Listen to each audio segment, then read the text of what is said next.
വലിയ നടുക്കവും ഞെട്ടലും ഉണ്ടാക്കിയ ഒരു വാർത്തയാണ്. കോട്ടയം തീക്കോയിൽ ശിശുക്കളെ വിൽക്കാൻ, നവജാത ശിശുക്കളെ വിൽക്കുന്ന ഒരു റാക്കറ്റ് പ്രവർത്തിക്കുന്നു എന്നുള്ളത് വലിയ നടുക്കമുണ്ടാക്കുന്ന ഒരു വാർത്തയായിരുന്നു. അതിലിപ്പോൾ ഒരു വഴിത്തിരിവുണ്ടായിരിക്കുന്നുണ്ട്. ആ അപ്ഡേറ്റിലേക്കാണ് നമ്മൾ പോകുന്നത്.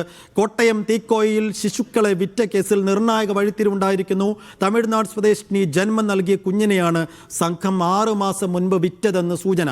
തൊടുപുഴയിലെ സ്വകാര്യ ആശുപത്രിയിൽ വെച്ചായിരുന്നു യുവതിയുടെ പ്രസവം. പ്രതികളുടെ മൊഴിയുടെ അടിസ്ഥാനത്തിൽ തൊടുപുഴ കേന്ദ്രീകരിച്ച് അന്വേഷണം നടത്തുകയാണ്. കേസിൽ റിമാൻഡിൽ കഴിയുന്ന പ്രതികളെ കസ്റ്റഡിയിൽ വാങ്ങി കൂടുതൽ ചോദ്യം ചെയ്യും. പ്രതികളെ തീക്കോയിലെ വീട്ടിലെത്തിച്ച് തെളിവെടുപ്പും നടത്തിയേക്കും. ജ്യോതിഷ് മോഹൻ വിശദാംശങ്ങൾ നൽകും. Jyothish, good morning. നമ്മൾ വലിയ ഞെട്ടലോടുകൂടിയാണ് ആ വാർത്ത കേട്ടത്. ഈ നവജാത ശിശുക്കളെ വിൽപ്പനക്ക് വയ്ക്കുന്ന, എന്തിനാണ് വിൽക്കുന്നതെന്ന കാര്യത്തിൽ ഇപ്പോഴും നമുക്കൊരു ഉത്തരമില്ല. അവയവക്കടത്തിന് വേണ്ടിയാണെന്നൊക്കെയുള്ള പേടിപ്പിക്കുന്ന, വലിയ ആശങ്ക ഉണ്ടാക്കുന്ന വാർത്തകളൊക്കെ വന്നിരുന്നു. എന്തായാലും അങ്ങനെ വലിയൊരു റാക്കറ്റ് അവിടെ പ്രവർത്തിക്കുന്നു. അവർ നേരത്തെ ഒരു കുഞ്ഞിനെ വിൽപ്പന നടത്തിയതായുള്ള സൂചനകളുണ്ടായിരുന്നു. അതനുസരിച്ച് പോലീസ് അന്വേഷണം നടത്തുന്നു. അതിലിപ്പോൾ മൊഴിയെടുത്തതിൽ നിന്നും ലഭിച്ച സൂചന ഒരു തമിഴ്നാട് സ്വദേശിയായ യുവതിയുടെ കുഞ്ഞിനെയാണ് തുടക്കത്തിൽ വിറ്റതെന്നാണ്. അത് സ്ഥിരീകരിക്കാൻ പോലീസിന് കഴിഞ്ഞിട്ടുണ്ടോ? ആ മൊഴി കുറെ കൂടി വിശ്വാസത്തിലെടുത്തുകൊണ്ട് തുടർ നടപടികളിലേക്ക് എങ്ങനെയാണ് പോലീസ് കടക്കുന്നത്? ഗുഡ് മോർണിംഗ് സൈഫു സൂചിപ്പിച്ച പോലെ അതിനിർണായകമായ ഒരു വഴിത്തിരിവ് തന്നെയാണ് ഈ കേസിൽ സംഭവിച്ചിരിക്കുന്നത്.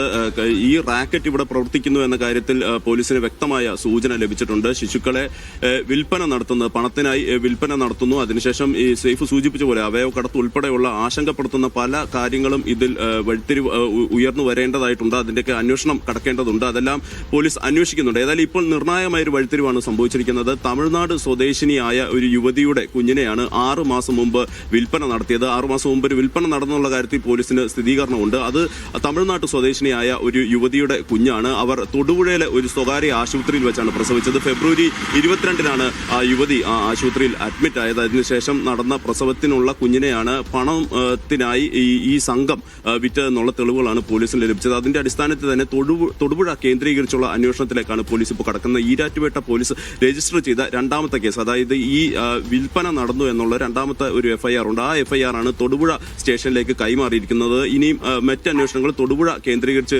നടത്തുമെന്നാണ് പോലീസ് അറിയിച്ചിരിക്കുന്നത്. അതായത് നിലവിൽ ഈ കേസുമായി ബന്ധപ്പെട്ടിട്ട് 3 പേർ അറസ്റ്റിലായിട്ടുണ്ട്. കൊല്ലം സ്വദേശിനി അനീന, അതുപോലെ തമിഴ്നാട് സ്വദേശി രാജ, വാഗമൺ സ്വദേശി അർജുൻ, ഈ 3 പേരാണ് അറസ്റ്റിലായിരിക്കുന്നത്. അതിൽ അനീനയ്ക്ക് ഈ സംഘത്തിൽ ഒരു പ്രധാന പങ്കുണ്ടെന്നാണ് പോലീസിന്റെ നിഗമനം. അതിന്റെ അടിസ്ഥാനത്തിൽ തന്നെയാണ് ഈ 3 പേരെയും ഇപ്പോൾ കസ്റ്റഡിയിൽ വാങ്ങി കൂടുതൽ ചോദ്യം ചെയ്യാനായിട്ട് പോലീസ് ഒരുങ്ങുകയാണ്. ഈ പ്രതികളുമായി തീക്കോയിലെ ഈ വീട്ടിൽ എത്തി തെളിവെടുപ്പ് നടത്താനുള്ള ഒരു രീതിയിലേക്ക് തന്നെ പോലീസ് കടക്കുകയാണ്. ഏതായാലും നിർണായകമായ ഒരു വഴിത്തിരിവും അതീവ ഞെട്ടൽ ഉണ്ടാക്കുന്നതുമായിട്ടുള്ള കാര്യങ്ങളാണ് പുറത്തു വന്നുകൊണ്ടിരിക്കുന്നത്. തമിഴ്നാട് സ്വദേശിനിയായ യുവതിയുടെ കുഞ്ഞിനെ തൊടുപുഴ സ്വകാര്യ ആശുപത്രിയിൽ വെച്ച് പ്രസവം നടത്തിയ ശേഷം ആ കുഞ്ഞിനെയാണ് ഈ റാക്കറ്റ് ഇതുപോലെ വിറ്റതെന്നുള്ള നിർണായക തെളിവുകളാണ് പോലീസിന് ലഭിച്ചിരിക്കുന്നത്. അതിന്റെ അടിസ്ഥാനത്തിൽ ഇപ്പോൾ കേസ് തൊടുപുഴ കേന്ദ്രീകരിച്ചും കൂടി അന്വേഷണം ആരംഭിച്ചിരിക്കുകയാണ് സൈഫു. ശരി ജ്യോതിഷ്, എന്തായാലും എന്തൊരവസ്ഥയാണെന്ന് ആലോചിച്ച് നോക്കൂ. കാശിന് വേണ്ടി എന്തെല്ലാം തട്ടിപ്പുകളാണ് മനുഷ്യന്മാർ ചെയ്യുന്നത്. നവജാത ശിശുക്കളെ മാത്രമല്ല ഈ രീതിയിൽ വിൽപ്പന നടത്തുന്നത്, മാതൃത്വത്തിൻ്റെ വേദനകളെ, അതിനെയെല്ലാം വിറ്റ് കാശാക്കുന്നതാണ് നമ്മൾ കാണുന്നത്. ജ്യോതിഷ് മോഹനാണ് ആ വാർത്തയുടെ വിശദാംശങ്ങൾ നൽകിയത്.